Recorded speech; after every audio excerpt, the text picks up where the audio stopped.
Good morning, Nigeria. Welcome to Daybreak on Trust Television, reaching you live from our studios here in the nation's capital city, Abuja. I am Zainab Bella. Happy New Year. Happy New Year indeed. It's a beautiful morning here in the capital city, and it's the third day in the year 2022. And we're super excited indeed to have you join us on the show this morning. And in fact, a whole lot awaits us for the year 2022. I'm very optimistic that the year is going to be a beautiful one. You know, 2021 was quite a very shaky one, but we're hopeful that 2022 will bring glad tidings, as many would say. Indeed, indeed. We're looking forward to quite a lot of changes, you know, in the system. And so we wish you a happy new year, because I know that this is the first time we're meeting this year. Yes.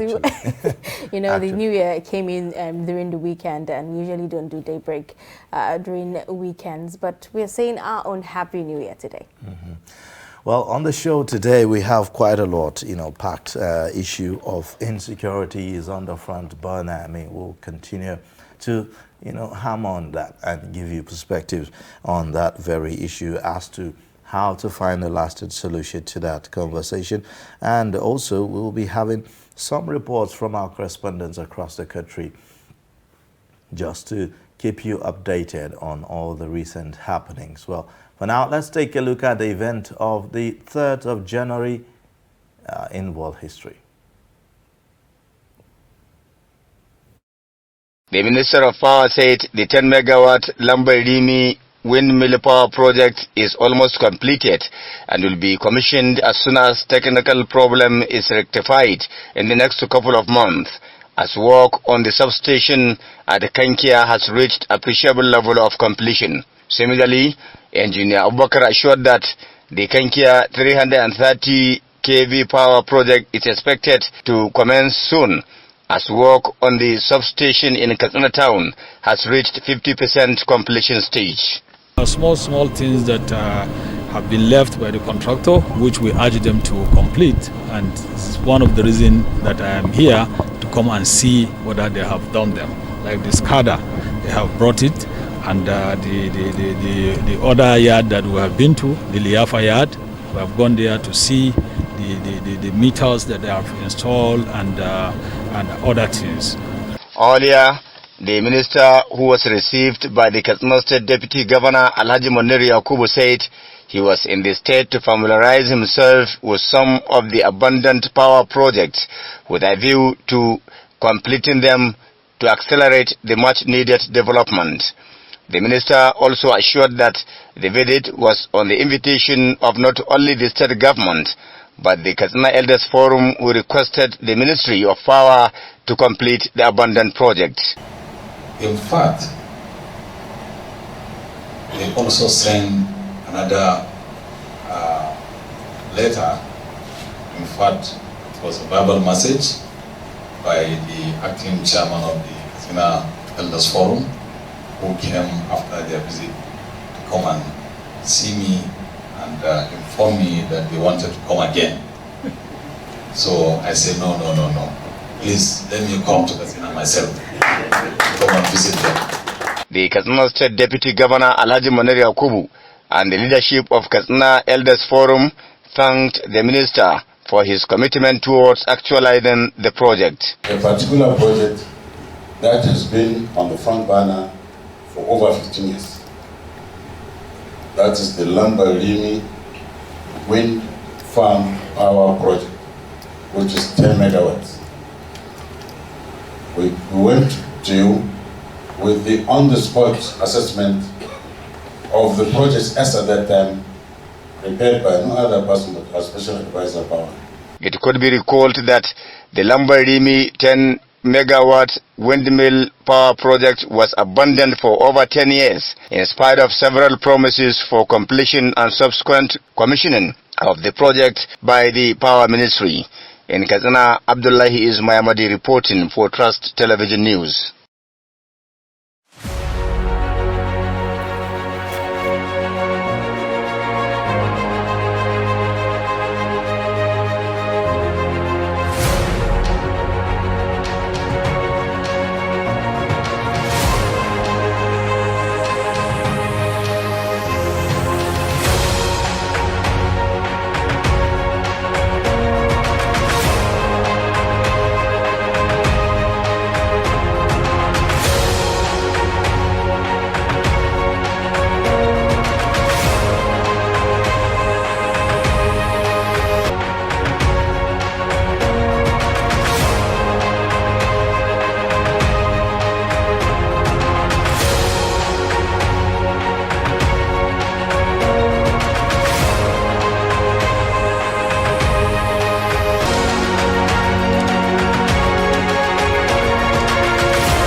Well, there you have it. Today in history, well, there are some very, very significant things that happen. And one of them, that caught my attention is that back in 2015, there was this massacre, by suspected Boko Haram members, beginning from the 3rd to about the 7th, of January in 2015 on Baga town. And that was a deadly attack. There are terrible. A lot of speculations. It was widely reported that over about 2,000 people died between 3rd of January to 7th of January of that year. And it's crazy, really.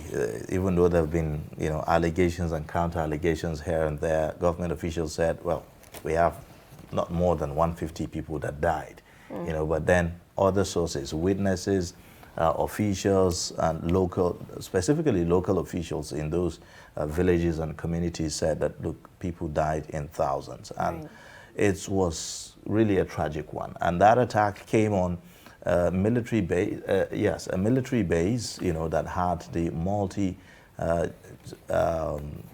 multi-joint task force, security officials from across, the sub-region, the Chad, Niger, Cameroon, all of that. And then there was attack on their base, and that, was like a huge blow, for the fight against insurgency, at the time and all that. So that's a very sad history, unfortunately. Unfortunately. and we must not forget that. We actually need to look forward to, curbing further occurrences of such, things that really happened back here for us in Nigeria. And we really hope that the whole insecurity situation comes to an end. We are very hopeful this 2022.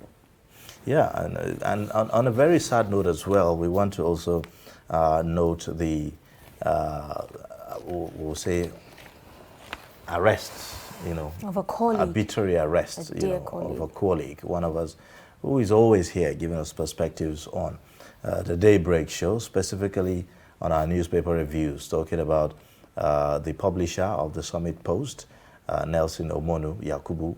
He was picked up by some armed men. We don't even know who they are. And from what we know so far, he was taken to Katsina State.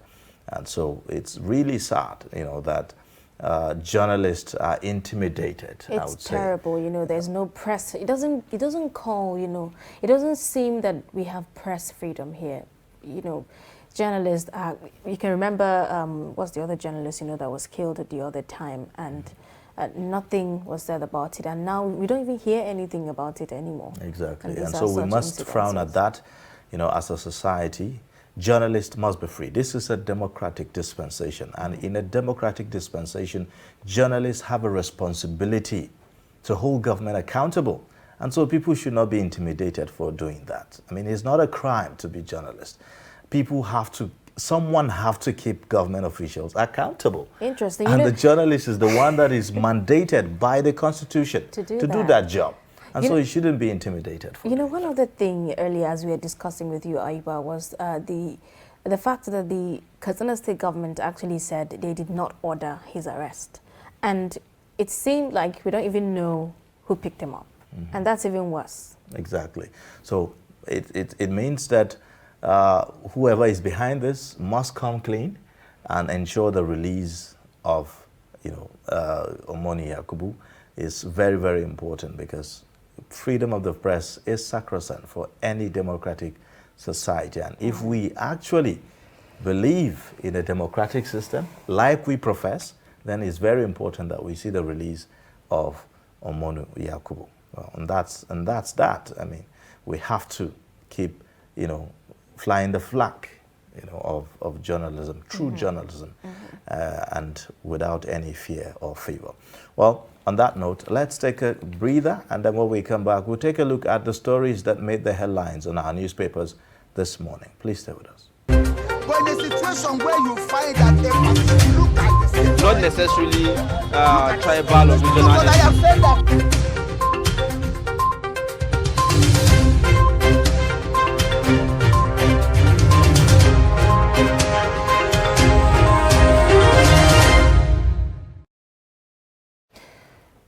right, welcome back. If you are just joining us, this is Daybreak on Trust Television. Now let's take a look at some of the stories that made headway on our dailies this morning, starting with the Daily Trust newspaper. The lead story there, APC convention shaky as cabal plots consensus. The riders' Buni committee yet to begin process. You'd also see deadly landmines await party. That's according to aggrieved chieftain. And would hold neck soon. That's according to the spokesperson. And there's a pictorial there that shows South African President Cyril Ramaphosa, who visited the country's parliament to inspect level of damage after a fire outbreak yesterday. And other stories there on page 7 on the Daily Trust newspaper states flight delays, cancellations, how airlines trample on passengers' rights. And on page 24, Kwankwaso Ganduje trade words over 2019 governorship election. Bandits kill 13 in Kaduna, Taraba, abduct 46. And other stories there, Buhari, governors Atiku, Tinubu, others mourn Olubadan. Sharia Council gets new president. Insecurity Association raises over 300 million for Sokoto East. Fire raises 250 shops in Anambra Market. Now, you know, Ayuba, the story about flight delays and cancellations and how airlines trample on passengers' rights, it's quite peculiar, you know, for us here in Nigeria, because most of the time, sometimes they cancel these flights, no apology, no announcement, no explanation. You know, it's really very sad. So it's more like we are not going to fly. Do your worst. Yes, and I recall we had a guest here, an aviation expert, who, you know, will always come and give us perspectives, and he's nicknamed Must Fly. Must Fly. And sadly, you know, these days, one cannot even, you know, do anything. Once they, you know, cancel this flight, who do you report to? Who do you complain to? Nobody. You know, so it's really important that this is looked into. The rate of cancellation is really on the rise, and we hope that people will not take advantage of the whole conversation about COVID-19 and Omicron and all that. You know, he actually said this is not really a COVID thing. He actually mentioned that, if you remember the other day, he said it's not really just a COVID thing. Yes. It's more of an attitudinal thing. Well, let's hope that the right authorities wade into this and do the needful. Now, let's take a look at all the papers on our newspapers this morning. The Nation newspaper comes next, and we have the lead story there, Ibadan mourns, and then you see Olubadan dies, buried, Buhari, governors, Tinubu, others pay tributes, Balogun to ascend throne. So there you have it. The story is at the very top there. 2023 poll. Jonathan meets coordinators. APC governors back. APC governors backs, well, I can't see that, but something about APC governors. The next story there, COVID-19 tests for state house visitors. And then you would also see bandits kill 7 in Kaduna communities.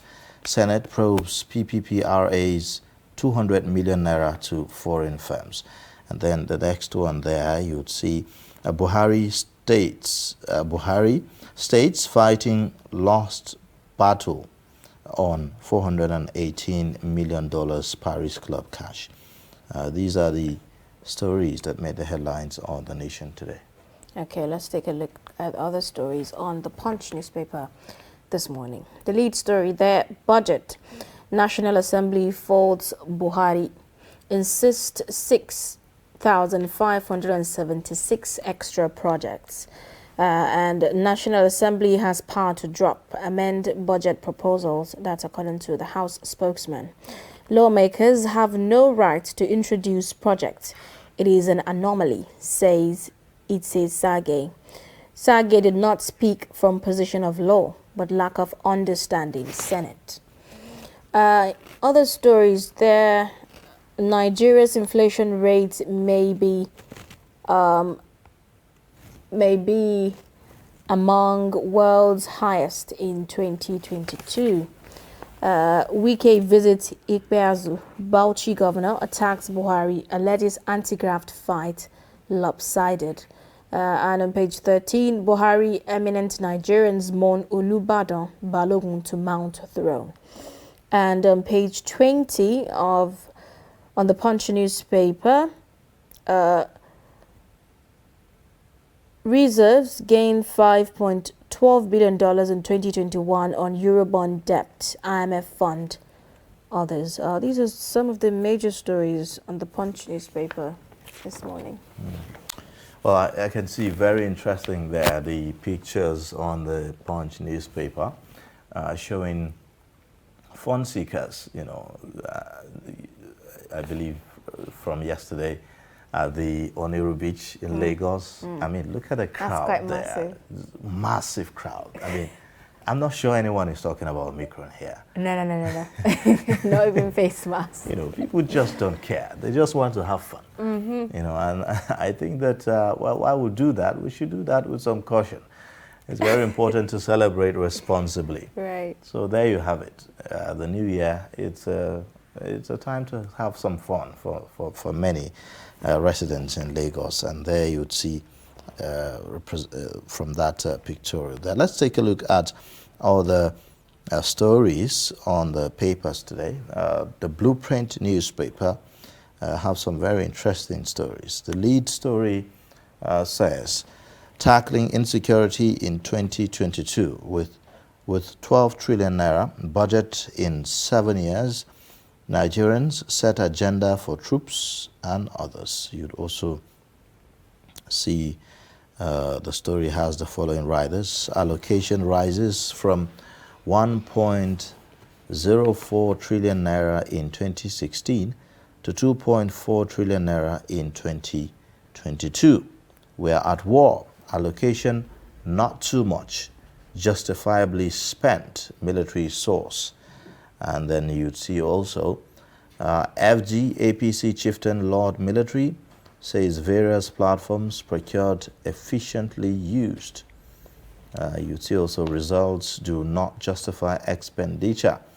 That's according to experts now. CSOs, ex-OATUU scribe seek accountability. He wants citizen-driven security process. We are progressively moving in negative direction. That's according to the PDP. And then what security agencies should do differently, the citizens there are saying. And also you'd see fund seekers celebrating New Year at the Western Garden City in Dede, Abuja on Saturday. You'll also see beside that the pictorial there showing you some children and their parents having a nice time at Mr. Biggs during the New Year holiday at Isolo Road, Jakonde bus stop in Lagos. Myself, I had a reason to visit one of these parks. Oh. Very interesting. I had to take the kids out, and then you could see the massive crowd there. It was crazy. I wasn't expecting that, really. Yesterday, Magic Land in Abuja, a lot of people were saying the whole of Abuja actually went to Magic Land yesterday up until 8 p.m. There were people everywhere. There was long queue. A lot of people didn't even get a chance to actually ride one of those what do they call them? You mean the rides? the games? And yes, the yes, toys and the all toys that? and the rides. It was massive yesterday. Well, it's interesting, but the over concentration. I think that maybe we need more, of these, gardens and all these parks, within the FCT, so that it would decongest, the one that we have. It was as if the Magic Land is the only, park you could find in the FCT, even though we have the Millennium Park, but there are no rides there. Sure there are no rides there, so a lot of people want, somewhere they will catch real fun. Yes. Well, very interesting there. It shows you the mood in the country. Nigerians are having fun. Well, you'd see also other stories still on the Blueprint newspapers. Below the pictorial, you'd see Buhari Bajabiamila Oyetola. Others mourn Olubadan. Debt service pressures to persist in 2022. That's according to report. NCPF felicitates with Nigerians, urges peace, unity in 2022.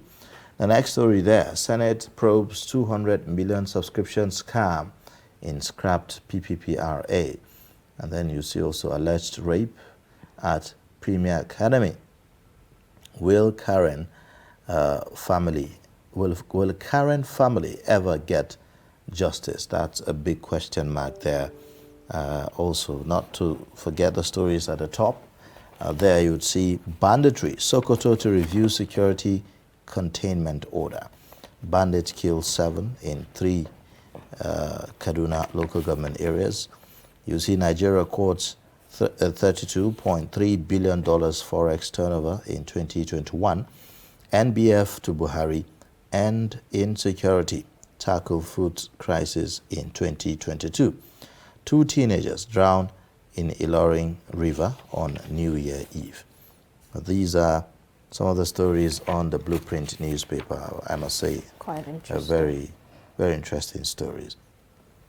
Well, we are quite, I would say, at a threshold, awaiting to see what they really have for us. Yeah. For now, let's take a quick break, and then when we come back, the show continues. Please stay with us. Get latest updates on current topical issues and breaking news by downloading the TrustTV mobile app on your Android devices. Go online, click Google Play Store, search TrustTV, install the app, and get doses of unfiltered information on happenings all over the world in your pocket. TrustTV, documenting the Nigerian story.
The board and management of Media Trust Limited invites the general public to its annual Daily Trust Dialogue, themed 2023, The Politics, Economy and Insecurity. Date, 20th January 2022. Location, NAF Conference Center and Suites, Abuja. Time, 10 a.m. prompt. Chairman of the occasion, former Head of State, General Abdulsalami Abubakar, GCFR. Guest Speaker, Governor of Kaduna State, Malam Nasir Ahmed El-Rufai. Guest Speaker, Governor of Ebonyi State, Engineer David Umahi. Guest Speaker, former Chairman, Federal Inland Revenue Service, Mrs. Ifueko Omoigui Okauru. Moderator, Executive Director, Daria Media Nigeria Limited, Kadariya Ahmed. The event will be transmitted live on Trust TV, and all participants must observe COVID-19 protocols and wear their face masks.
All right, welcome back. If you are just joining us, you're still tuning on to Daybreak on Trust Television.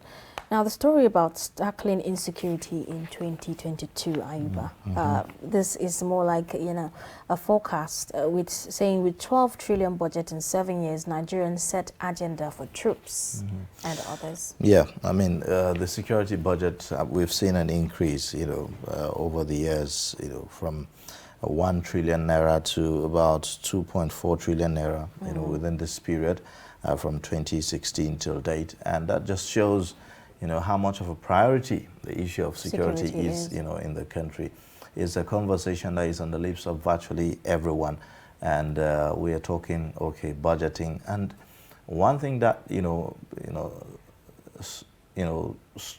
got my attention and got me thinking, really is the fact that with all of this budgeting, the security situation do not seem to be, abating. Things are just getting worse. Exactly. Every day. As it also states here, experts are saying results do not justify expenditure. Yeah, and in I think in 5 years, in between 2016 till date, the military alone was allocated about 4 trillion naira. Huge. Just the military alone. We are not even talking the police, the NSCDC, and the other paramilitary security agencies that we have in the country.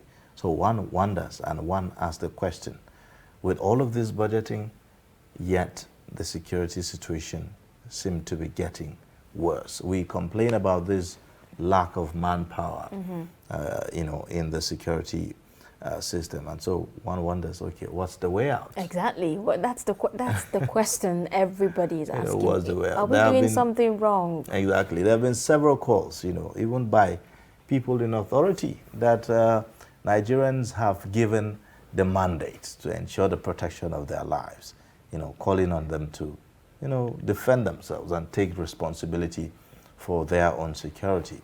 Yes, we cannot take away the place of being vigilant, providing information to security officials and all of that. But as ordinary citizens, unarmed, you are confronted with someone that is armed. There's very little you can do. How are you expected to actually defend yourself? That's a big question that must be answered. If you are defending yourself, you need to use something to defend yourself. And I really don't think taking up arms as citizens is the way to go, because it's going to be bloody. Now, let's even say, we have vigilante groups. Truly. Yeah, maybe you make arrangement for vigilante groups. Yes, we've seen that in some states, like the civilian JTF in Borno State, for instance. All right, but these are organized, groups. The government organized them and gave them arms. And they are, working hand in hand with the security officials. So, if that could be done in an organized manner, then I'm sure we would get ahead in this fight against insecurity. But even that has its own challenges. Part of the fear that has been expressed by experts is that what's the guarantee that you can actually control this group of people that you are giving arms to? Exactly. And in any case, I listened to the governor of Katsina State over the weekend in a video where he was, calling on residents to defend themselves. And he says that the police are ready to register any citizen with arms, which means that we are now admitting that we have people that are armed, unlicensed, and without authorization. My goodness. So what does that spell, for our country and for our society? I mean, for a governor to admit that if you have arms, come to the police, it will be registered. This is not the first time. It's like putting the horse said something like this before the cart, right? It's like you are instead of, first of all, registering your arm before you come forward. You know, before, you know, having access to the arm, you are now assumed to have that arm. So you just, I mean, we've come talked and about, get them registered. yes, we talk about, you know, arms proliferation. Proliferation. So for me, it's not really about the call for ordinary people to defend themselves. That is really of concern to me. Yes, I mean, if we get to where, you know, our security apparatus is overwhelmed, just like they are, you know, at the moment, yes, we might need to think about, you know, some sort of arrangement, maybe community policing, like some people have been saying, or some kind of vigilante grouping and all of that. But the one that concerns me is the fact that we know that there is, you know, a proliferation of arms, and it's as if we have come to accept that, look, this is it, all right? We know that you have arms, but just come forward, register them. Anyone who has that kind of weapon, you know, in the first place, should know that, or should be considered, first of all, is having illegal is in a possession of, yes, is in a possession of arm illegally. You know, so first of all, let's talk about first the criminality of it, of being in possession of weapon illegally. We're not actually talking about, you know, the criminality of possessing weapons. You know, still talking about, you know, the vigilante groups, you know, coming to play in these communities. Recently, some elder statesmen in Zamfara State deemed it fit to come together, you know, to actually advocate for, you know, people coming together to donate money to actually pay a group of vigilante to man some of their, you know, host communities. And it's really a beautiful initiative, but as you've said, if it's going to be controlled as it should be, it's going to go a long way, you know, in helping, you know, help tackle security situation at the community level. And for me, if you ask me, the structured way to go about this, you know, is to look at the conversation about community policing. We've had committees upon committees that have made recommendations, you know, regarding this whole thing. Well, that seems to be tossed away to the side. I believe you understand? So if maybe we could have this community policing arrangement, you know, and that community policing arrangement will formalize, you know, this whole conversation about, you know, having some kind of vigilante, you know, arrangement. And I think that will be much more structured than just rather than saying, you know, in a blanket manner that residents or citizens or indigents should defend themselves. I think that maybe we should look at this conversation about community policing. It's long overdue. We've spoken about it. A lot of experts have suggested it. And here we are. We're still having the same structure. And I mean, terrible outcome. Someone says that the definition of insanity is doing the same thing over and over and expect a different result.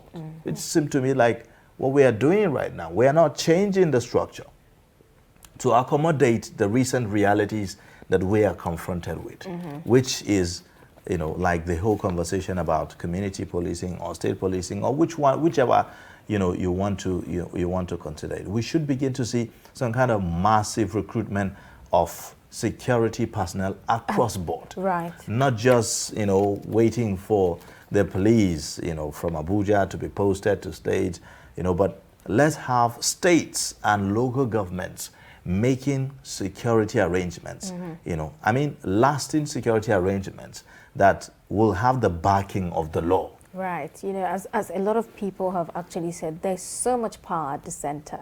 You know, when you're talking about recruitment and all of that, everybody mentions Abuja. Everybody wants everything to come from Abuja. And I think that's one of the problems we're having. There's too much power at the center. If there's going to be a dissolution of that, you know, to the lower level, it's really going to go a long way. Really. If I may add, some says too much power at the center and the center can no longer hold. Yes, yes, it can't. Yes, so it's very important that these things are taken seriously. The issue of insecurity is taking the life out of Nigeria. I saw one other projection by an economist about the life expectancy in Nigeria. Nigeria is the, I think in the index, Nigeria is the fourth, you know, where life really do not have value, and the life expectancy is just barely about 50% or so.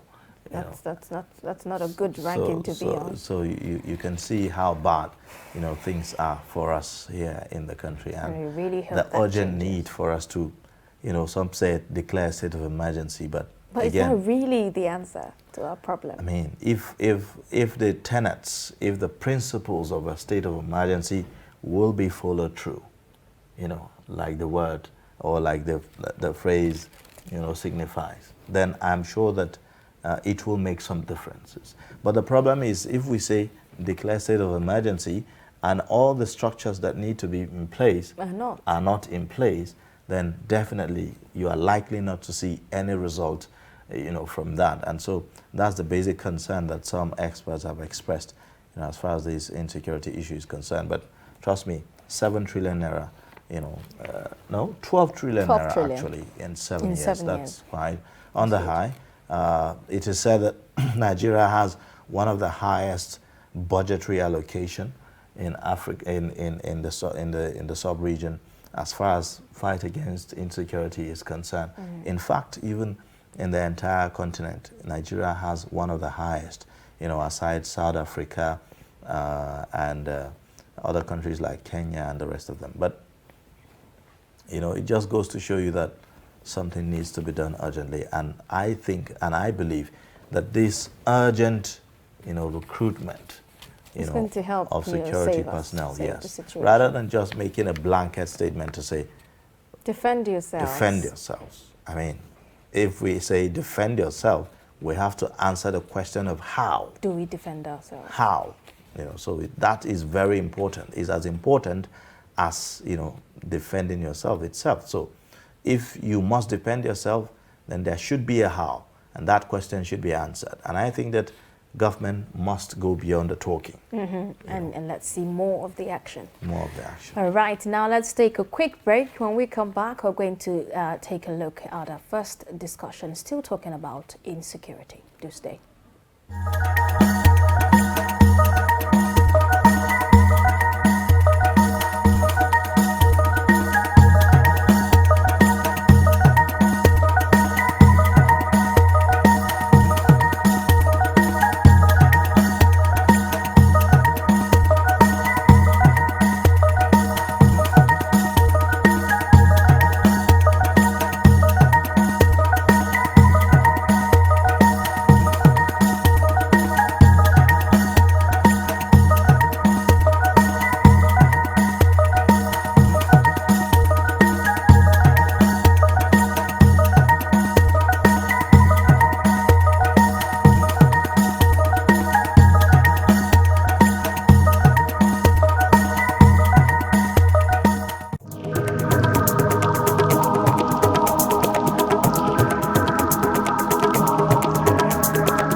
All right, thank you for staying with us. And if you're just joining, you're watching Daybreak, reaching you live from the nation's capital in Abuja. And it's time for us now to go into our first discussion of today. Now, according to Section 14, subsection 2B of the 1999 Constitution of Nigeria, as amended, security and welfare of the citizenry are the primary purpose of government.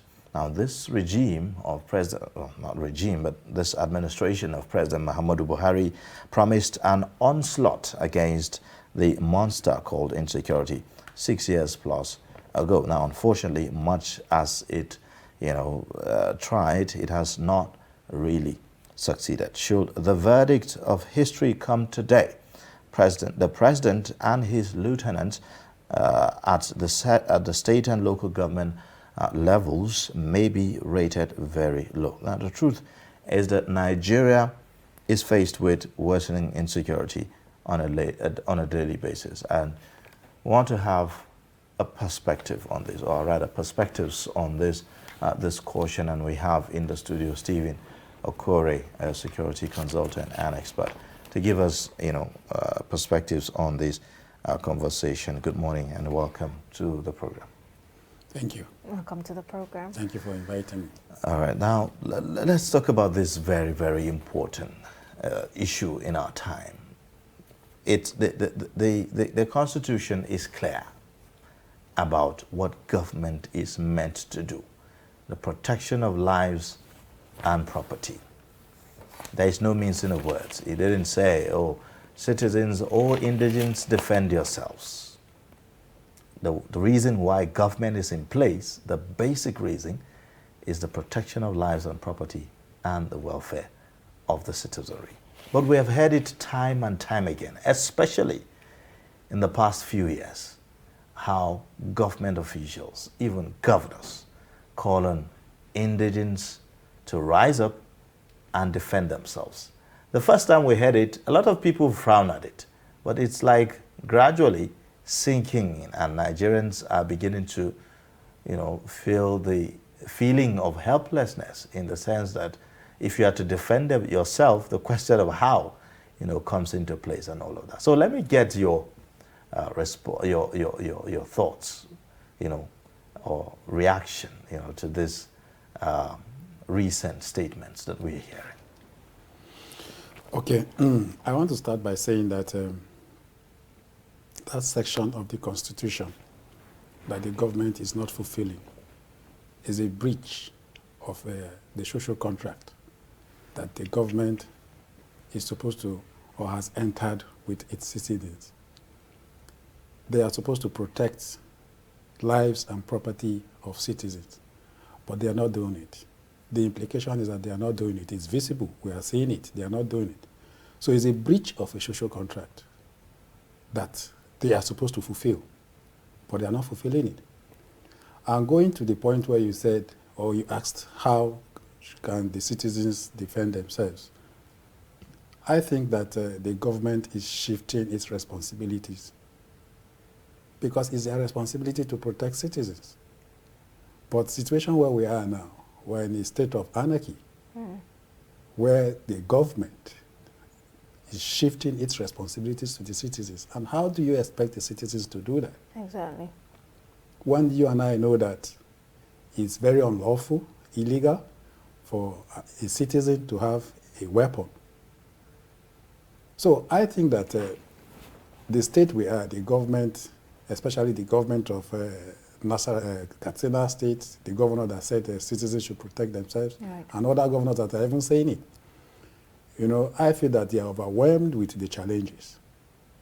So Certainly, if you listen to, you know, the recent video that went viral on social media where he was actually calling on indigents to defend themselves, you hear a voice of a man who is helpless in some way, if you may, who feels that, look, the security arrangement is largely inadequate to deal with the challenges that we have. Looking at the number, you know, he pointed the issue of the number, you know, of the security officials, and that rather than people, you know, protesting, you know, and demanding that government should, you know, protect them and ensure that security is in place, they should rather do something about it, you know, which is, if you are in possession of any arms, you know, the government is giving you an open invitation, you know, to come forward and register, you know, that weapon, you know, and then, you know, defend yourself. So what's the implication of that, really? Which of the laws is he using to say that or to back his statement? You and I know that anything that has to do with arms ammunition is central. It has to do with within the powers of the federal government. Was it that he met the State House of Assembly and they amended the law or made a law that will back the situation that they are in? He's saying that the police are ready, that there have been discussions with the police, and that the police are ready to register, you know, any, you know, weapon or arm that anyone could have in his possession. The police in Katsina State, is it different from the central police or the state, as in the national police that we have? So my interest is the law, or whatever they are looking at, to take that position. Because as far as I'm concerned, looking at the law, whatever they are doing, that current situation or position they are trying to take, it's against the law. So I think that there are better ways to see how to go about it, you know. Because right now, there's a central police headed by an IG.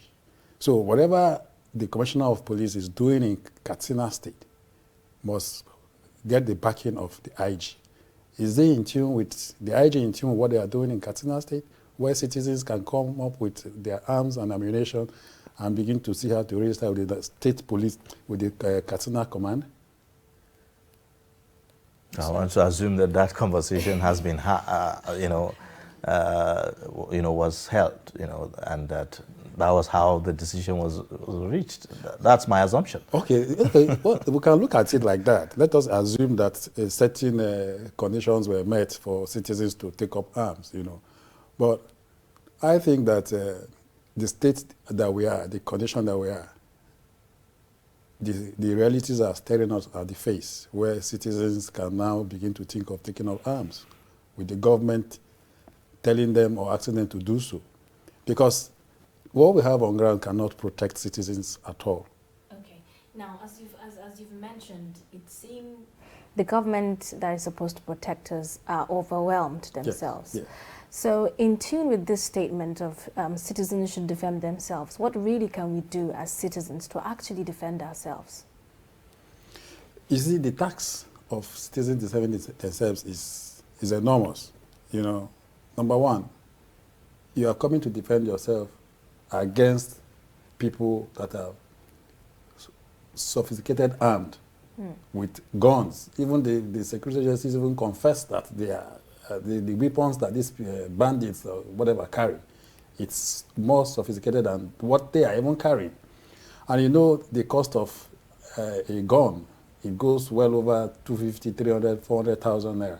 So these helpless people that are living in these communities, how do you expect them to make this money to begin to go and see how to acquire or purchase a gun? How would they even acquire it? Because these people that even come in with these arms and ammunition, they come with it illegally. So you expect our citizens to begin to go where to get this gun? We don't have it's not an open market where you can just go into the supermarket and say you want to buy a gun in Nigeria. So how do you expect them to get these guns or ammunition that you are talking about? Exactly. So that brings me to my question of, really, because we need to answer the question of how to go about this. So that we don't throw away the baby with the bathwater. There's this, I would say, recommendation by security experts like you, who said, look, our security personnel are largely insufficient to deal with the challenges of security that we have. Even the governor, highlighted that. Yes. And so maybe there's some kind of need for collaboration with local communities to maybe form vigilante groups, yes, and all of that, and maybe, arm them and have a much more structured,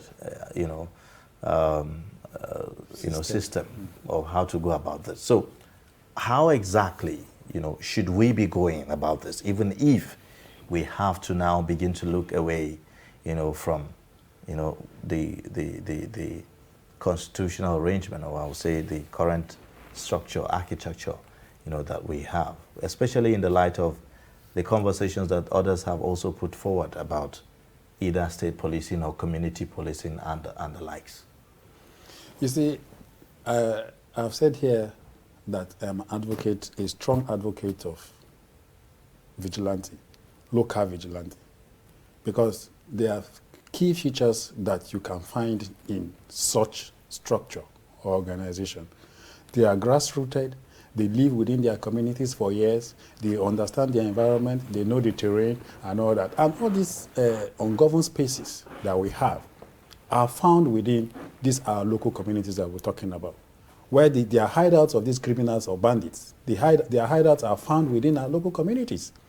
So by the time you form, the conventional security agencies form synergy with the local vigilante, I think with that we can get results. And I keep saying it. I've said it times without number. In this country, we have relegated the activities of local vigilantes, and it is not helping us.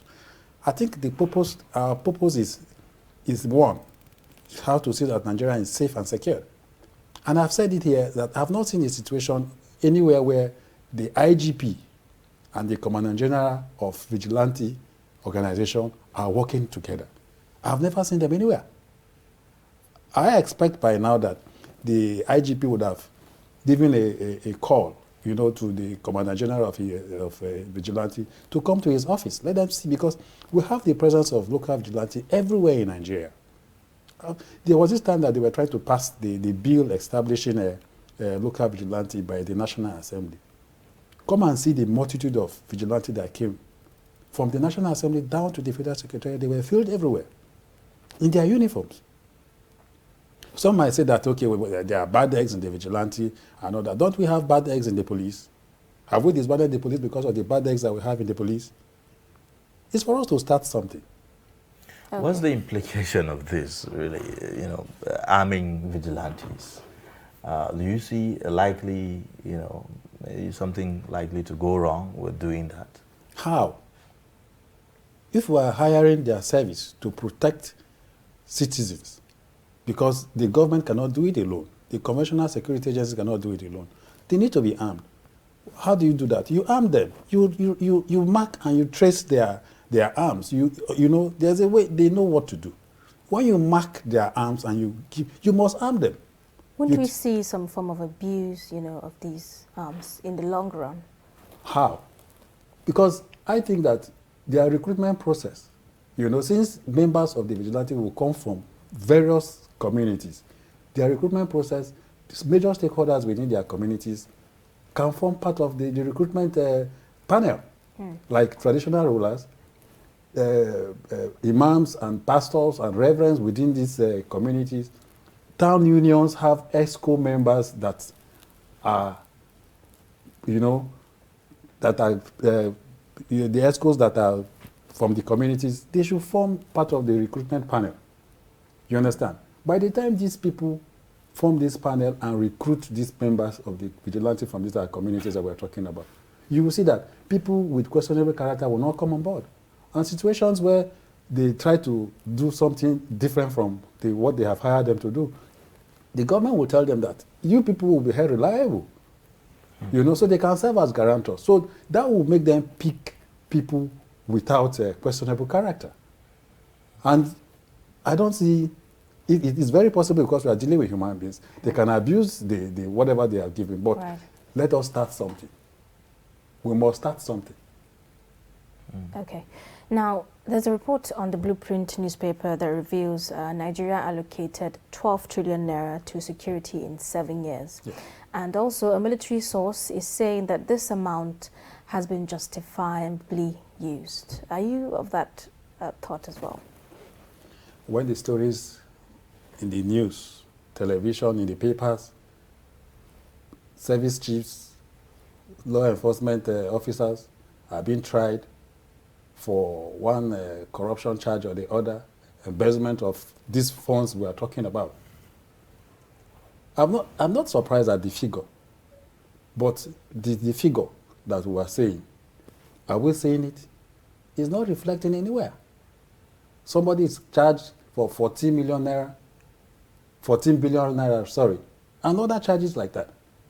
So this figure that you are saying went into private pockets. So they were not judiciously used for the purpose they were allocated. And you see, when it has to do with security, and we begin to, corruption comes in, politics comes in, emotions, sentiments, and all that comes in, you can't get result. It's not possible. And this is what we've been saying times without number. They keep reoccurring. If you look at it, virtually all the service chiefs are having issues. Either the former chief of air staff, former chief of naval staff, former chief of army staff, all of them, former chief of defense staff, all of them having one issue or the other in court, bordering on corruption. Okay, let me just take you back just a bit, on the issues about this, because I'm really interested in how we intend to really curb these issues using non-formal security arrangements. Say, for instance, we're talking about the vigilante. Yes. What's the difference of that with the community policing that a lot of people have been agitating for? Community policing, I've said it before, is a philosophy, is an initiative, is a strategy whereby the Nigerian police or other security agencies can fraternize with members of various communities that we have in this country. Is a way of showing the presence of these security agencies in these communities that we have. How do you do that? It's by synergizing with a group such as that, like the vigilante group we are talking about. If you have vigilante groups in all these communities we are talking about, and the conventional security agencies come, fraternize with them, know the issues, the situations in these communities, and have a way of communicating between them and these local vigilantes in the situation where they see certain things that are very uncomfortable within the communities, how to communicate to them and all that. I think that's the idea about community policing. The police should see themselves as the public. The public should see police as, as one of them. So why don't we just go ahead and, legislate that, and have it enshrined in our laws, so that nobody is feeling like he's going off track, making those arrangements. I know about also the constabulary police in some states, yes. But the lines in between these things, why don't we just clearly define all of this?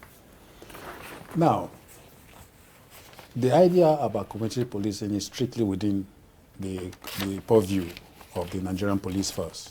You understand? Some couple of months or almost a year ago, the president released some amount of money, 13.3 billion naira for the takeoff of the community policing initiative. The question is, how did that money go? Into personal pockets, private pockets. Because we're not seeing the result of community policing in any community in this country. But really, who is responsible, for checkmating all of these monies that we get to hear and we don't get to see them? The people that are responsible in checkmating are the people looking out for means of how to divert the money. Because they are diverting the funds. So when you are saddled with the responsibility of monitoring how these monies go, you see, we have a mindset in this country. Once monies come out like that, or budgets come out like that, the first thing that comes to our minds is how the ones that will get to our private pockets. That's our priority. I'm sorry to say, but that's the reality. And so, when monies that are meant for the purpose of securing citizens' lives and property, people begin to think of how to divert these funds into their pockets, forgetting that they cannot remain on that seat forever. We all are vulnerable. They have relatives that are moving around as well. Everybody is vulnerable, plus them. They're also vulnerable. Kidnapping at the moment is the easiest thing to do. Very low, the risk is very low, but the reward, the venture is high. You can kidnap now in this country without a gun, Right. and you succeed, and begin to demand for huge sums. Really sad.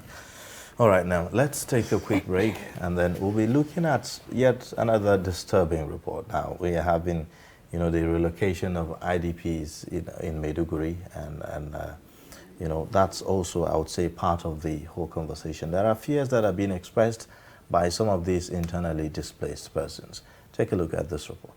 Since the beginning of insurgency in Borno Can we State, have the audio many on? have been displaced by terrorist attacks in communities in the last 12 years.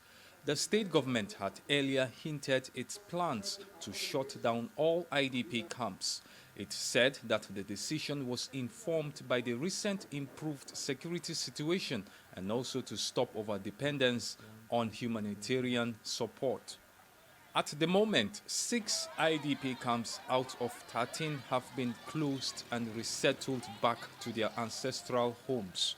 Some IDPs have expressed fears that the insecurity still persists in their community, but others want government assistance before relocating. Honestly, going back home empty-handed is a problem. But when we have something to rely on, it will be easy.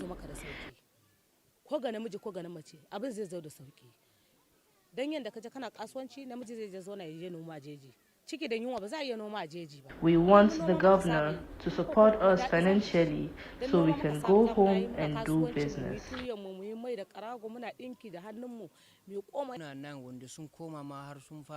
We heard that even those who returned left their community because they were attacked.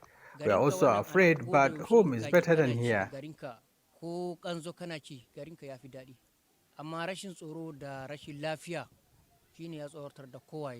And even the assistance we get from NGOs has reduced compared to before. It seems they are also tired.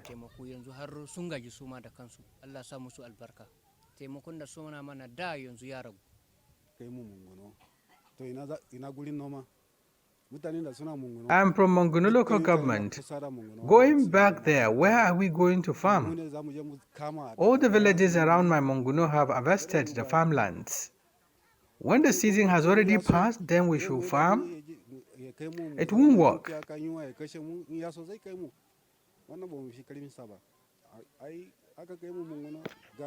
We want the government to allow us to continue to stay here. If the government wants us to return, so hunger should kill us, we will go. Food items are very costly in the market. There are 28 IDP camps in Borno State. So far, more than 90,000 IDPs have been resettled in their communities. We close Mogolis, first Mogolis, followed by NYC, followed by Bakassi, also close Haruna Halana, Munada T, and Farm Center. These are the ones that we have already officially closed. Then 2 is almost, the deadline is like 2 days remaining, especially for Teachers Village and Stadium Camp. but inshallah, if not 100%, we'll guarantee you 80% closure. As the government continues its resettlement of displaced persons, many hope that the new year will be an end to insurgency in Borno State. Well, there you have it. The concerns of IDPs in Maiduguri, the Borno State capital, really worrisome situation there. There's a dilemma here. The government can no longer continue to shoulder the burden of providing for these IDPs. At the same time, even NGOs, are tired from what we are also hearing. But again, the people need to be resettled. Resettling and going back to what?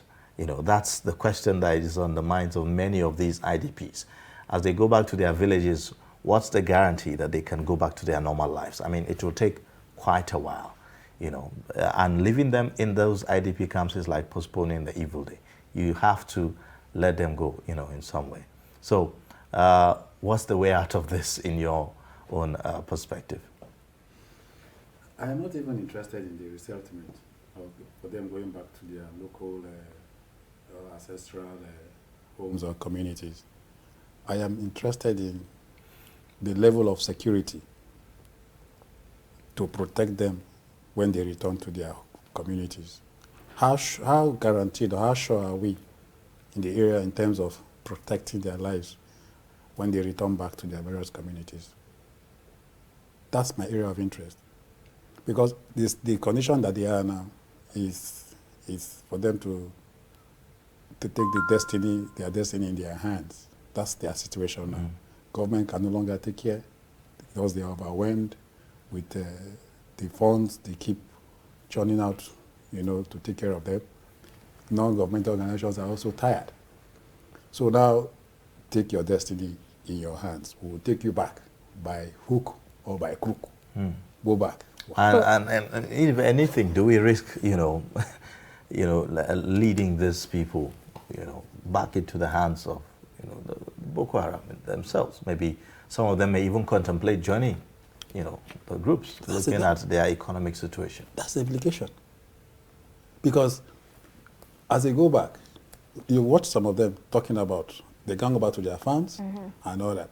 So if these Boko Haram or ISWAP members come, offer them some stipends or whatever, and they see it, they will just jump at it. So I think it's another way of these people having their way, to recruit. Because we keep talking about this recruitment of Boko Haram members. You see, these are one of the challenges that we are going to face. I strongly believe that some people will still go back and join them out of hunger, fear, because by the time they threaten them, they will be forced to join. And it's another avenue for them to kidnap more of these people and begin to demand for ransom from government and all that. So would you say from this move that we're seeing now, it's a thoughtfully planned move by the government, or it just came about and just doing it? So they will say. They will say that it is a planned decision that they have taken, they have looked at it and all that. But I think that they should look beyond what they are saying. How well is their security guaranteed? Do we have presence of the conventional security agencies in all these communities that they are taking these people to, where they see they will have this trust that their lives is being protected by the government and the security agencies? If they return to their communities, for instance, and there's no presence of any security, no police, no soldier, and all that there. Now, do you think that we missed the opportunity, maybe, to maybe have some kind of talking in line with the issue about vigilante, and making arrangements for civilians to be able to protect themselves? So, do you think that we've missed an opportunity of maybe selecting some of these IDPs and maybe giving them some kind of training, so that they could serve as, vigilantes for their own communities even as they return, maybe something like that?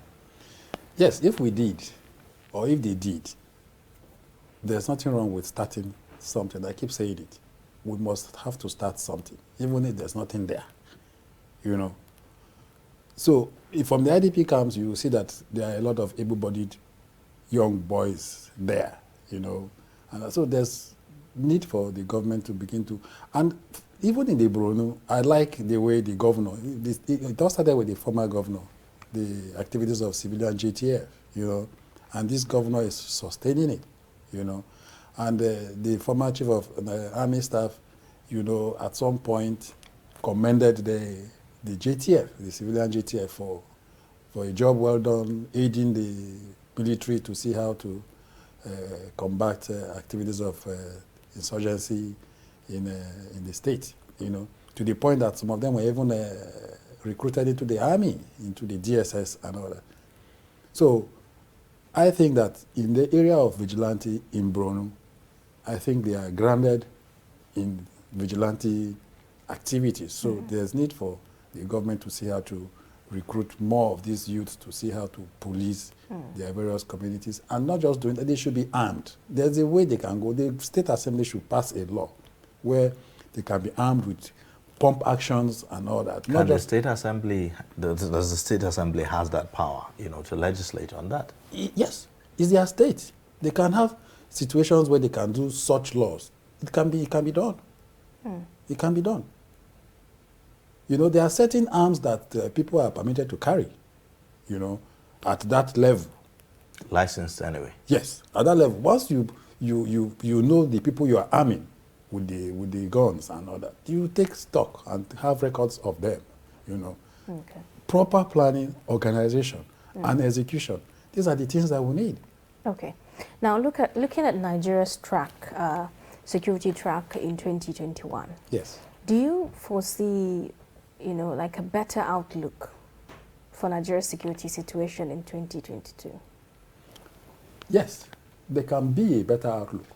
There can be, if we do the ideal thing.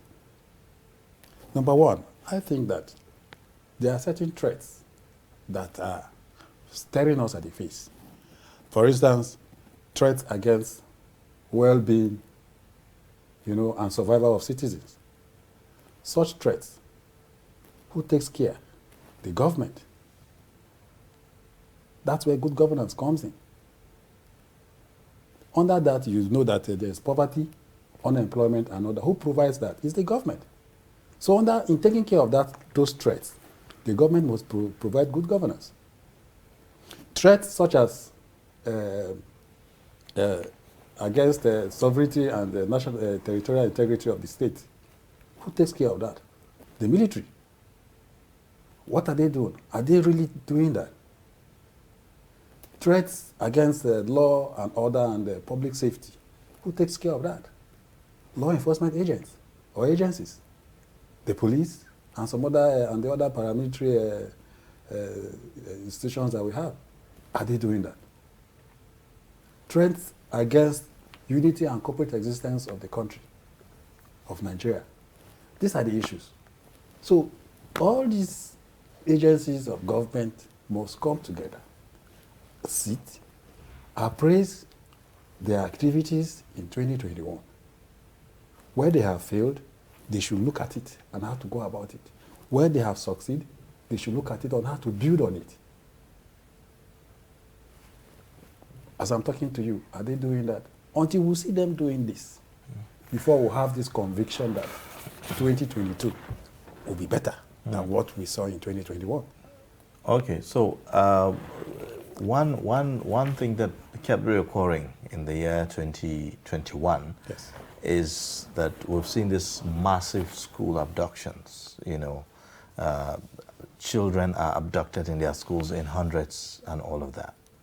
What arrangements can we make to avert, you know, a continuous, you know, reoccurring of this phenomenon? You see, most of these schools where these adoptions take place, they are found in, not really in the city center or state capitals. They are found in some communities outside the state capital, where, of course, they are vulnerable to these bandits that come to take them. there should be synergy between the conventional security agencies and these local vigilantes that I've been talking about. Empower local vigilante, let their presence be felt within these schools. You know, there should be a means of communication between the vigilantes and the conventional security agencies. And to add to it, there's need for us or the government to recruit more. And I've said it times without number. The political class have taken a larger chunk of the police that are supposed to protect citizens for themselves. The governor of Katsina that was talking on television that citizens should take care of their own security and all that. If you go to see his convoy, you see not less than 20 to 30 police in his convoy. So by the time you take these numbers from the police that we have 36 governors. By the time you look at their convoy, a lot of police. The Senate President, the Speaker, all of them, police. Other public office holders, police. They have taken the larger part of the numbers that are supposed to protect us. And they have left us with a very few to protect the remaining over 200 million citizens that we have. So to balance it, they should recruit more so that their presence too can be felt in all these schools that we are talking about. And they work in conjunction with the vigilante. And I think that with that, schools can be protected, you know. And beyond that, the schools itself should see how to provide their own security, you know. They should derive means of how to see how to draw the attention of the conventional personnel to see whenever they are being attacked. Some couple of days ago, a day ago, the last set or so of the Bethel College were released after how many months in captivity. So the schools that we are talking about need to provide their own security, and the government as well, and the local communities need to see how to go about providing security for. But how really can, you know, particularly government primary schools like that, they're already struggling, you know, to meet up with revenue for their schools. How really can they involve, you know, security in trying to protect their schools? You said government. These government primary schools are owned by the state government. So it's not a difficult task for the state government to provide security for her own primary schools or secondary schools. You know, there are a lot of people that are unemployed. By the time you harness these unemployed youths and give them a job, pay them, they should undergo some basic trainings in security. Okay, you know, Stephen, at the heart of this, there's issue of funding, which is major. Yes. We've been budgeting, you know, for, you know, security. Some will say that we've not budgeted enough. How can we source funding to really, you know, fund our security, you know, in the country? Should we maybe be considering something like crowdfunding, you know, for security, some kind of trust fund maybe, you know, for security in the country, if we haven't done that yet? You just talked about 12 trillion naira in 7 years. In 7 years that was published by Blueprint. Is that money not enough to take care of what we're saying? But when major part of that funds gets to private pockets, you can't get result. So for me, the issue is not about funding. It's not about funding, because the money is there. Is it really? Yes, it's the diversion. So how come we are not having this, you know, massive funding that we need? I mean, we always complain about not having enough resources to recruit more people into the services and all that. We should rise up to the occasion. The reality is there. It's staring us at the face. We should stop beating around the bush. The funds are there. Somebody comes as former chief of air staff or former chief of army staff, he leaves office after 3 or 4 years, then you see the kind of things that he has within the Abuja and his village and everywhere. Meanwhile, these funds are for certain purpose. So for me, it's not about the funds. Funding is not our problem. It's the execution, implementing the funds. Because the major part of the funds, they take it away. But I will support a situation where there's a trust fund, security trust fund for people or personnel that have either died in the line of duty and their families are there suffering. There should be certain funds for people like that. Or the ones that are in the line of duty, their legs got amputated or one reason or the other. Like recently I saw an assistant commissioner of police that was shot in the line of duty. He's been lying, bedridden. So such funds, trust funds, special trust funds should be meant for people like that. That very recently the IGP paid him a solidarity visit or something, and the guy was lying on the bed. They were promising him that they're going to take him abroad or something, and all that. So for me, funds for people like that should be set aside to take care of issues or conditions like that. But funds to execute situations or challenges that is bedeviling Nigeria at the moment, I think there's no problem with that. The funds are there. They are taking it away. Okay. All right, let's now go on another break and take a look at this, reports about banditry in the country. I mean, still in line with what we've been talking about. Take a look. 4 people were killed by bandits in a broad daylight in Makadaduma community of Batsare local government and rustled several animals. The bandits in their hundreds also attacked Yangaye village of Batsare local government where they rustled animals and threatened to burn down the village in the event of reprisal attack by either the villagers or security personnel.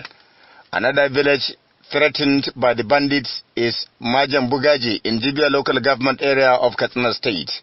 In all the villages attacked by the bandits, people, especially women and children, were seen leaving to other towns for safety. Most of the villages in Jibia, Batsari, Safana, Damusa, Faskari and Sabo local government areas continue to live in fears of attacks by bandits. The incessant attacks, killings and rustling of animals forced many of the people in the affected local government to relocate to other areas for safety. However, reports reaching Trust Television in Katsina indicate that over 10 bandits were neutralized by the military on Faskari Marabar Magora Road in Faskari local government.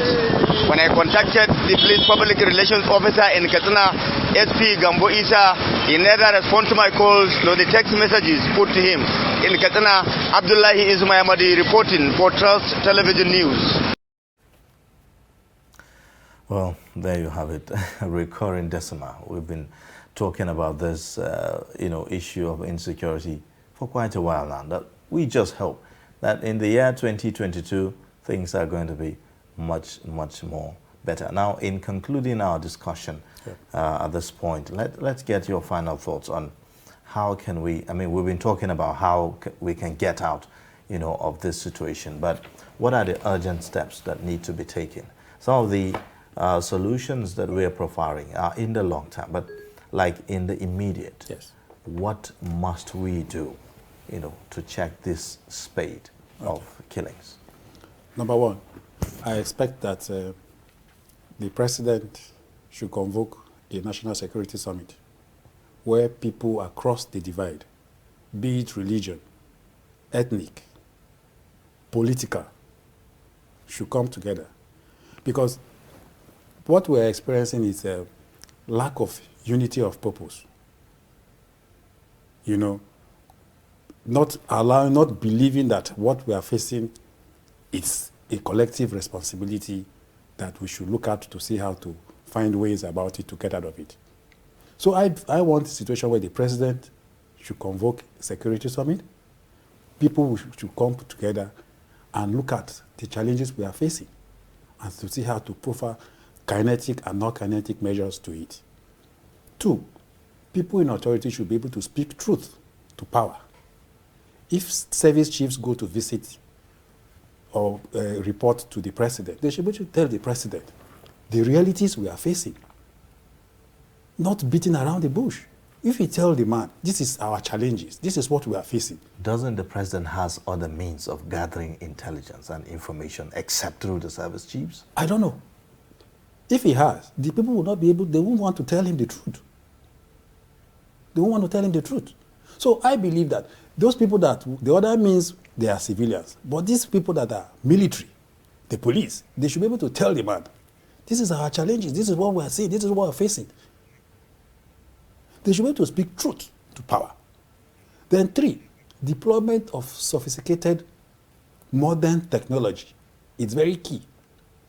We saw where the Navy SEAL came all the way from America and rescued their citizens that was kidnapped in Nigeria and brought to Nigeria. They could pinpoint his exact location. We can deploy such technology to pinpoint exact locations of these bandits in the forest. But why haven't we done that? Because we were just speaking to our defense correspondent a few days ago, yes, and we were actually asking him if he has seen any move to actually deploy technology in fighting the security situation in the country, and he said so far he hasn't seen any. What strategy are we really employing? You see, if we're not deploying that, then there's need for us to seek foreign help in the area of this technology we're talking about. Because we don't manufacture these technologies in Nigeria. Mm-hmm. So if we go outside the country to look out for technologies that will aid in helping us in doing what we're doing, then we should seek foreign help for them. Once we get these technologies, they will come train our personnel on how to implement or execute them. You know, so these are one of the issues that we must deploy in this 2022. You know, then there's need for trainings and retraining of our personnel. Then there's need for us to imbibe that culture of see something, say something. It's not for us to see and keep quiet because you don't know who the next victim might be. Mm-hmm. You know, so once we put all these things together, I think that in 2022, we will get some reasonable results in these challenges because, my dear, the issues are tiring. Every time it's promissory notes from the voice or mouths of our leaders, where perpetrators will be brought to book. Each time they are either condoling or consoling victims. You know, we want this promissory note to be backed with actions. Nigerians are tired. You wake up today, you are hoping and praying that you see the next day because you don't know where attacks will come from.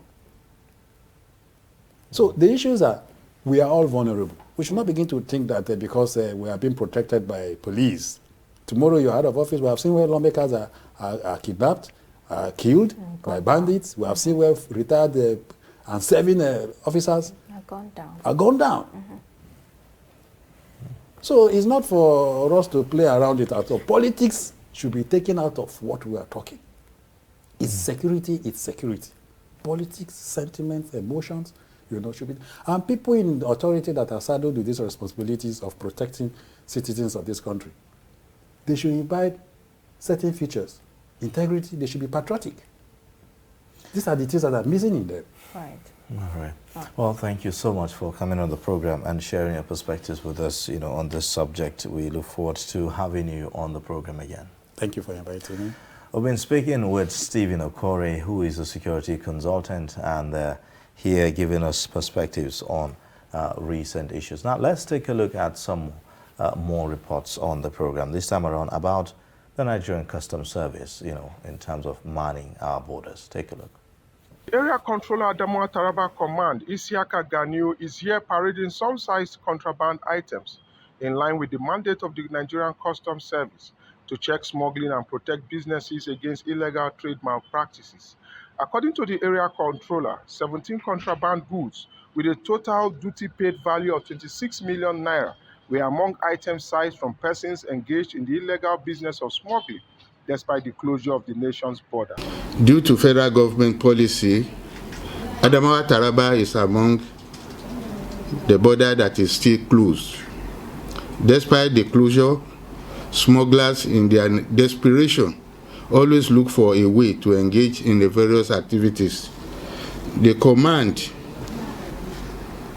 with credible intelligence from the CIU and SIS in collaboration with other agencies, was able to record 17 seizures with the duty paid value of 26,530,934 naira 13 kobo. This includes 1,334 by 25 jerrycans of PMS product. Second, 43 bales of second-hand clothing. Third, we have 60 cartons of cigarettes. Fourth, we have 84 by 50 bags of foreign rice. We also have 104 cartons of foreign bar soap, including 5 vehicles, vegetable oils, and others. Area controller also thanked the Comptroller General of Customs, Colonel Hamid Ali, retired, for supporting the anti-smuggling operations of the command with new logistic vans, which he noted will go a long way in effective monitoring and patrol of the international border between Nigeria and the Republic of Cameroon. He said the command took delivery of 2 additional patrol vans out of 78 patrol vans purchased by the Comptroller General of Customs to boost anti-smuggling operations of the service across the country. He warned the public against engaging in illegal cross-border trade, adding that those caught involved in such illegal trade will be made to face the wrath of the law. To thank the CGC, Colonel Hamid Ibrahim Ali, retired, and his management for all the support, especially in the area of logistics. Recently, about 72 patrol vehicles were purchased and distributed to various commands. The command was given 2 of the vehicles in addition to the already available ones. The board and management of Media Trust Limited invites the general public to its annual daily trust dialogue themed 2023, The Politics, Economy and Insecurity. Date, 20th January 2022. Location, NAF Conference Center and Suites, Abuja. Time, 10 a.m. prompt. Chairman of the occasion, former Head of State, General Abdulsalami Abubakar, GCFR. Guest Speaker, Governor of Kaduna State, Malam Nasir Ahmed El-Rufai. Guest Speaker, Governor of Ebonyi State, Engineer David Umahi. Guest Speaker, former Chairman, Federal Inland Revenue Service, Mrs. Ifueko Omoigui Okauru. Moderator, Executive Director, Daria Media Nigeria Limited, Kadaria Ahmed. The event will be transmitted live on Trust TV, and all participants must observe COVID-19 protocols and wear their face masks.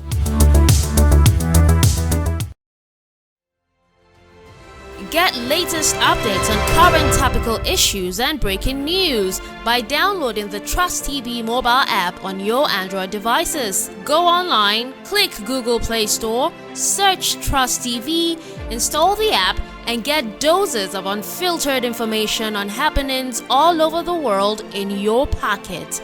TrustTV, documenting the Nigerian story.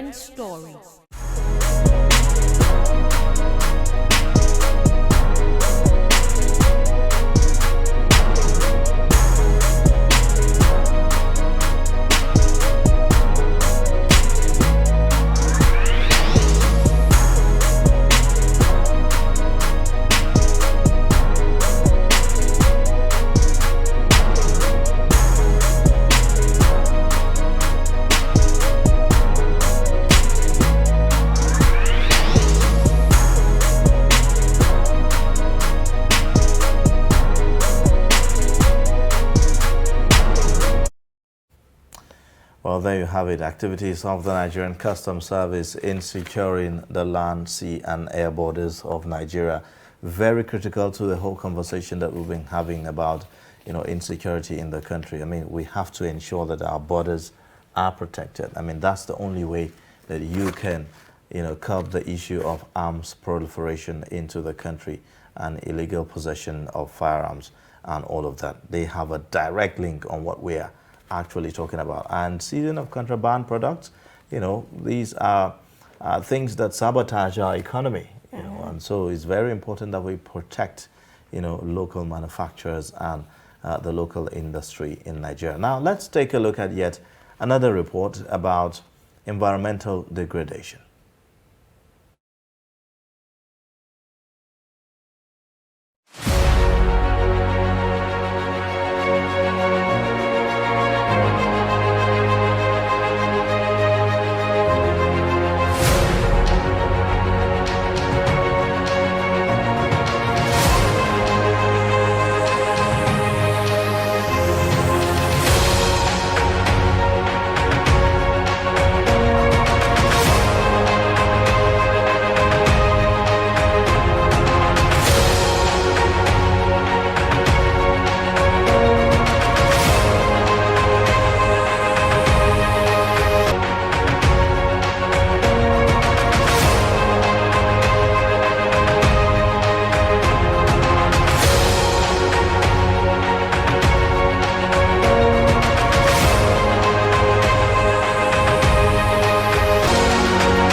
Governor Wike, in his 2022 New Year message at the Government House, Pawtucket, said directive stems from failure of the federal government and its security agencies to rein in those behind illegal oil bunkering and artisanal crude oil refineries in the state.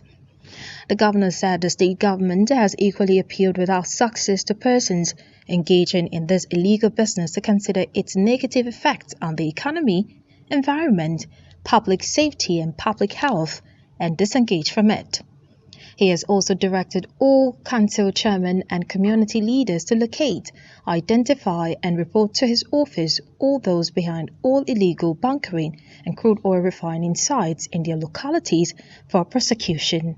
Since the federal security agencies have largely refused to stop the illegal crude oil refining activities, we have no option than to take necessary measures to tackle this particular and direct challenge to our collective health and survival by ourselves.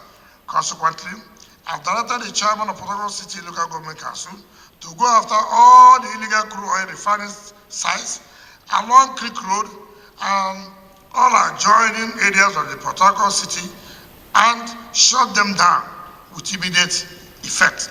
Concerned about the operations and socially harmful activities of nightclubs within residential areas of the state, the governor has placed an immediate ban on all nightclub activities, including nighttime trading and street prostitution along Abacha Road and surrounding streets in Pawtucket, to stop the harmful effect of these depraved activities on the moral development of children and society at large. No responsible government should continue to tolerate the open display and solicitation of sexual services, drug trafficking, and public intoxication that takes place along the streets and public areas abutting some of these nightclubs, lounges, and bars by the youth, some as young as under 14 years. Consequently, the state government has placed an immediate ban on all nightclub activities, including nighttime trading and street prostitution along Abacha Road and surrounding streets, particularly the Casablanca area. Governor Wike stated that government will take over most vacant plots or uncompleted buildings in the old and new government reservation areas GRA and some other parts of Pawtucket City and Obio Akbo councils that have been hijacked and inhabited by criminal elements. By taking over all sorts of abandoned plots and uncompleted buildings, we are referring to case of occupants of several undeveloped plots of land in OGRA, Port Harcourt, for breaching the covenants attached thereto, which were also allocated to interested members of the public for immediate development. We will also not spare those contributing to the perennial flooding challenge in parts of Port Harcourt City and Obiakwa. Governor Wike also announced the immediate ban on activities of cat pushers who have become notorious for indiscriminate scavenging of manhole covers and directed law enforcement agencies to arrest and prosecute anyone who attempts to violate this ban. Well, there you have it, the governor of Rivers State, Nyesom Wike, blowing hot, as far as issue of environmental disaster is concerned, caused by oil bunkers and all of that. Very, very important area of safeguarding and protecting our environment. Now, other issues are also on the front burner, and this time around, the Nigerians are setting the agenda for the government when we are now talking about 2022 in terms of especially the fight against insecurity. So let's take a look at this report as put together by Sheffield on governance in 2022. As Nigerians witness another brand new year, 2022, it's a year that Nigerians have a lot of expectations, especially on the government of President Muhammadu Buhari, which is supposedly in its last lap in its 8 years tenure. And of course, a year preceding the general elections in 2023. Nigerians have high hopes with regards to what the government can do to change the narratives of constant rising insecurity, declining economy, and of course, excruciating hardship that has been ravaging the over 200 million population. Now, let's hear from some of these Nigerians with regards to what they want the government to do differently this year. I would like just to empower the youth. There's no job. Some people are dying of hunger. Most of us now, there's some of us would like to do this, but because we don't have good leader, so there's no opportunity to do that. If they can do us a favor by not increasing the price of the fuel, and also make sure the price of foods are reduced. The main thing is food. We lack that one a lot. Even me as a student, that is my biggest challenge, because I have to wait sometimes if my parents cannot provide for me at a time. I have to keep struggling, and I'm a lady. Work opportunity for the youth and good health and health center to be working, the road infrastructures for the people and security. Let the government equip our security personnel, and in return, let them be honest and accountable. Many poor Nigerians are suffering. Hunger is everywhere. There is no security. We are finding it difficult to eat. Most people are dying because of hunger. Really, what I want them to do is to reduce the price of fuel. At least things will come down. That's what I believe. Let the government assist our wheelbarrow association. Nigerians have spoken, and you've heard some of the interactions we had with them. Ordinary Nigerians on the streets. They centered around the need for government, especially the present administration of President Muhammadu Buhari, to address some fundamental issues that affect the lives of the common people, address the issues of insecurity, tackle poverty and hunger, and then create employment opportunities for teeming unemployed youths. As it is with democracy, it is the government of the people, for the people, and by the people. And the people here have spoken. And it is expected that the government will do the needful. Shakir Suleiman, Trust TV News, Abuja. Well, there you have it. Nigerians are hopeful. They are yearning. They want change in 2022. I could hear some of the respondents there saying unemployment, poverty, and a whole lot, is bedeviling the nation. And we really hope that that changes in 2022. Yeah, I mean, food inflation is one of the basic things that Nigerians look forward to. Issue of, the cost of the price of fuel in the country. There's fear in the atmosphere. So much fear, Yeah, about the likely, increase of the price of fuel in the country. And I even heard one of the respondents as well talking about, the government helping their wheelbarrow association. We all have our meager problems that we need help with. It's very interesting. Everyone has his own concern, really, and for some it's flying out of Nigeria, but for some it's just basic as, look, let our wheelbarrow association work well. Just, work well and operate, properly, and we're allowed to do our daily hustle, if you may, in the country and all of that. Well, we have various concerns. Well, that's a reflection, of what Nigerians really desire and aspire to see in the year 2022, as we move forward. For me, well, a whole lot. But most importantly, Nigerians need to be safe. Nigerians need to be sure that their welfare is looked, after, by the government. And issue of security cannot be compromised. It cannot be overemphasized when we talk about, the well-being of Nigerians. Safety, safety, safety, safety. In our schools, in the markets, everywhere. Worship places, everywhere. We just need to be safe, regardless of whatever. Some will say we can find our way around hunger and poverty, but let's be safe. Well, with that, we wrap up the show today. Thank you for staying with us, and join us again tomorrow for another time on the program. My name is Ayuba Ila. In case you've missed, you can always catch up on our YouTube and also on all our social media platforms. And I'm Zainab Bana. See you tomorrow. Bye.